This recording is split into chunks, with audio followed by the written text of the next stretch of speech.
Alright, mga kababayan, mga kaibigan, mga katokis at mga kapots. Welcome po dito sa ating YouTube channel, Simply Tokis Vlog. Kamusta po kayong lahat? At tayo po ay magbibigay ng maiksing komento, opinion at reaksyon sa mga mainit na usaping pangpolitika sa ating bansa. So pag-usapan natin mga kababayan, ito pong balita sa Manila Bulletin kasi po ang inyong Senator Erwin Tulfo na ngayon po ay senator at ngayon po ay alam ko nagtatrabaho na yan.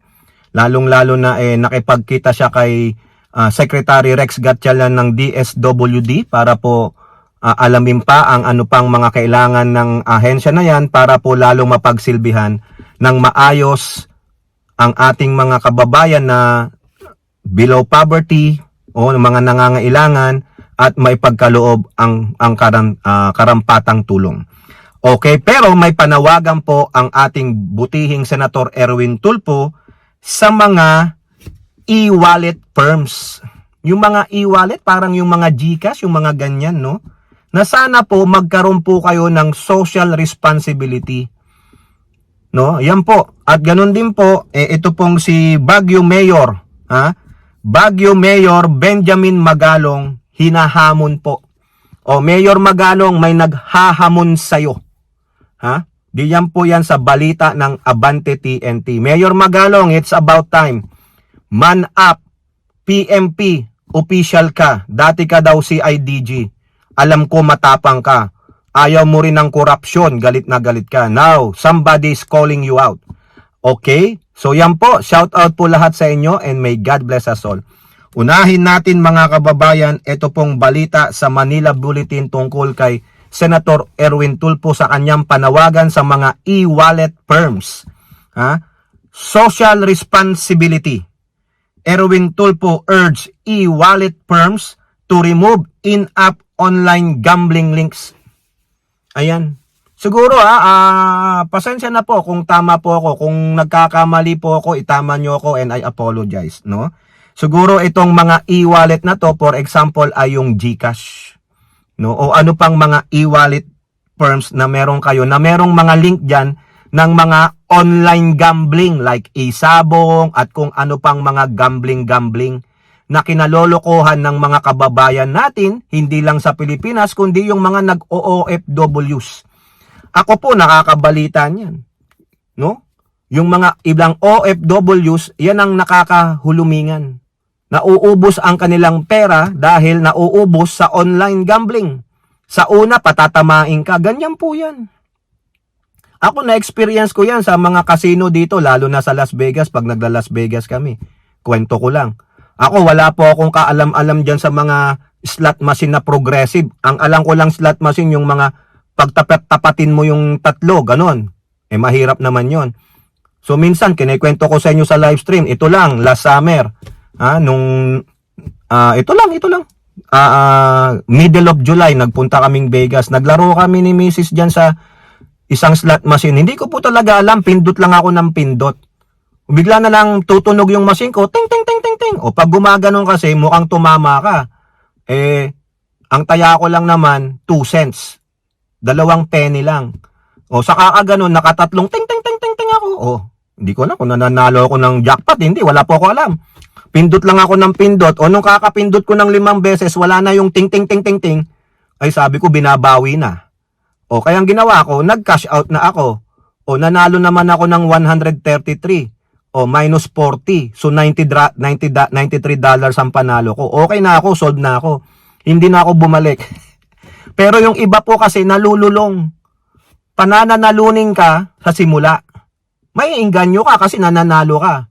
O ngayon, pag napagbigyan ka na ng machine, ako naman ang pagbigyan mo, sabi ng machine. Ako naman, kasi ano po yan kumbaga may algorithm. Coded po yan, nakaprogram po yan. Siguro yung mga nagsugal dyan, o yung mga nagtry na magsugal, naranasan nyo yung sinasabi ko. Sa simula, patatamain kayo 100 piso hanggang 1,000. Pero maya-maya, bumalik ka maya-maya, alam na. Binigyan na kita ng 1,000, babawiin na kita at kukuhanan pa kita. So, si Senator Erwin Tulfo, mga kababayan, nakikiusap sa mga e-wallet firms na tanggalin nyo yung mga links sa inyong application o sa inyong website, yung mga gambling site. Ha?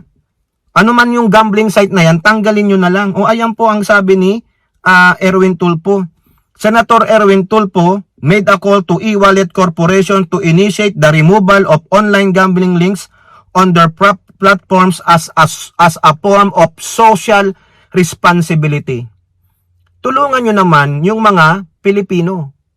Halimbawa lang GCash, sorry po GCash. Halimbawa lang po to. Halimbawa yung GCash, merong link na maglaro ka ng ganito, maglaro ka ng ganito.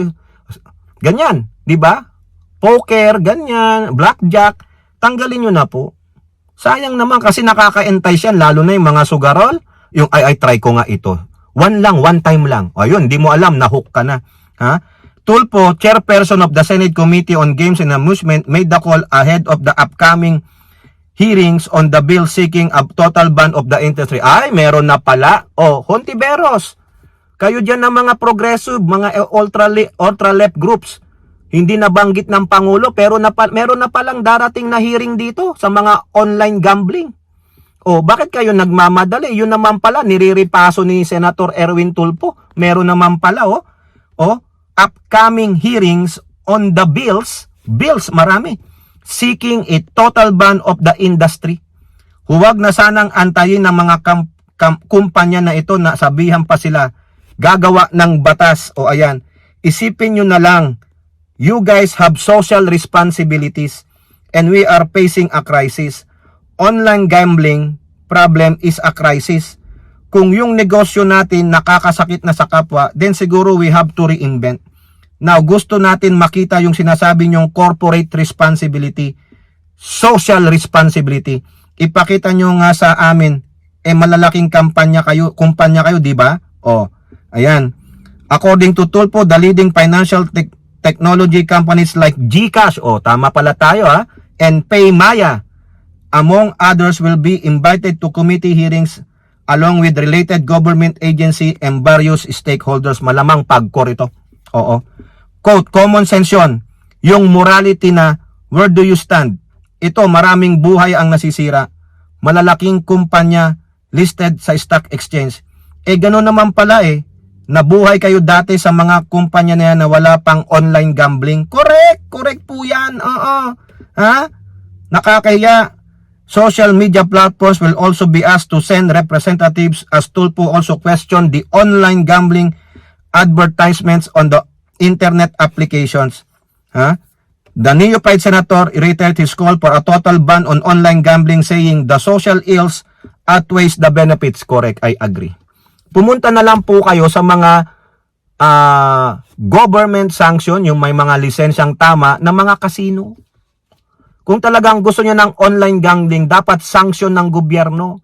Hindi itong mga korporasyon ng mga e-wallet o ano man na wala namang relation sa gambling, naglalagay ng link. Bakit? Kumikita po sila dyan Advertisement po yan, kita po yan, Senator Tulfo. Pero I applaud you Dapat narinig dati, quote, dati narinig lang natin, pinangtotong it's ang porpis. Nakakatakot ngayon, baka yung porpis ngayon ng mga pera napupunta lang dyan sa online gambling. Correct, I agree.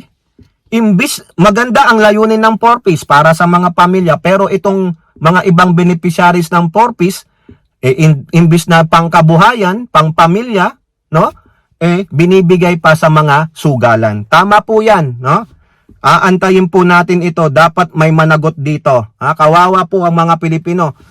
Imbis na ibili nyo na lang ng pagkain, ipang-entertainment nyo ng pamilya ninyo, ilabas nyo mga pamilya ninyo, wala.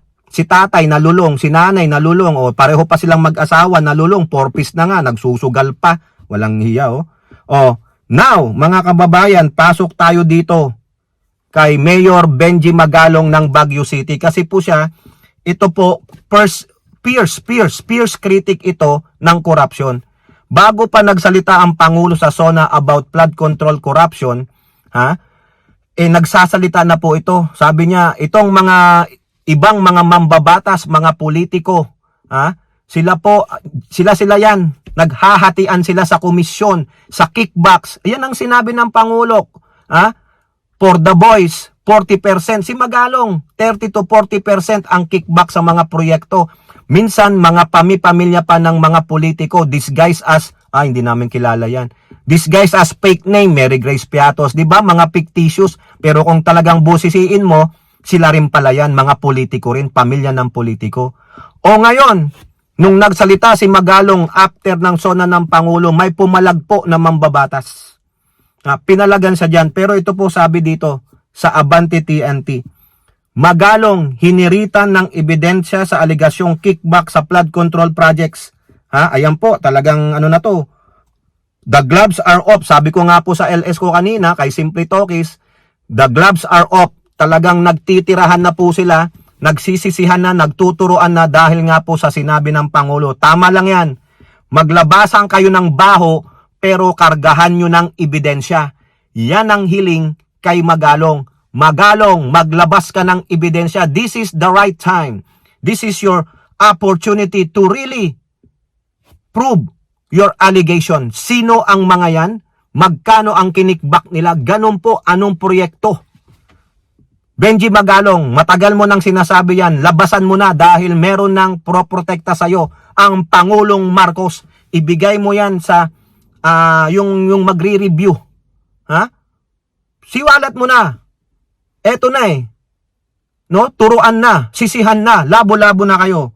Hiniling ni House Committee on Public Accounts, Chairperson, Representative ng Bicol Saro Party List na si Terry Ridon, si Baguio Mayor Benji Magalong na ilabas ang kanyang mga ebidensya upang mapatunayan na tumanggap ng kickback ang mga senador at kongresista sa mga flood control project. Quote, ipakita niyang ebidensya kasi mabigat ang akusasyon. Correct.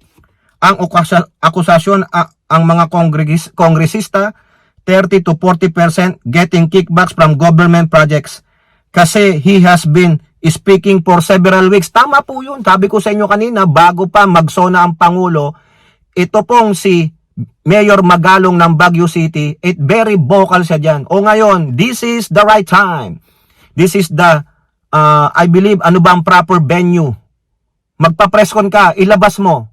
O better yet, pumunta ka sa opisina ng Pangulo. Pangulo, ito po, yung aking nakalap na mga korupsyon. Ito po yung mga kumita. Ito po yung proyekto, magkano ang kinita. Para po mabatikos natin, isa publiko yan. So, ang gusto natin, makita natin mula kay Mayor Magalong with due respect to him, asan po yung ebidensya na 30 to 40% kinukuha ng mga legislators, particularly po ng mga kongresista o mga senador. Sinabi ni Ridon na magsasagawa ng investigasyon ang kanyang komite kaugnay ng mga aligasyon. Nang tanungin kung iimbitahan si Magalong ni Ridon, well, I think as soon as we do a review, he should be invited to provide an actual presentation to ampo sa kanyang binanggit na 30 to 40%. Kasi yung have to be able to subject it to actual scrutiny as well kung talaga may batayan ba yan o ganun po. Tama naman. Ayan, Magalong, if you have the balls, if you have the guts, kaya nga sabi nila, no guts, no glory, matapang ka. Dati kang PMP chief, PMP CIDG, sorry ilabas mo. Huwag ka nang matakot. Eto talagang labasan na to ng baho. Wala naman po tayong sino-sino dito Kumbaga kung meron talagang legislator involved, kung meron po talaga na agency official involved, kung regional director, district engineer, undersecretary, secretary ito, wala ho tayong dapat sinuhin dito. Siyempre, ultimately, yung contractor po na involved, correct. From top to bottom, may mananagot dyan. Magalong, this is your right time.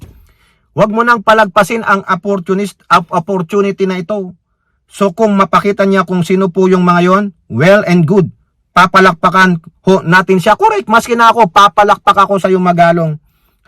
Sinabi ni Rigdon na kasalukuyang pinaplantya ng Kamara de Representantes ang mga komite at mga imbestigasyon maaring magsimula sa huling bahagi ng Agosto. Ay, salamat naman.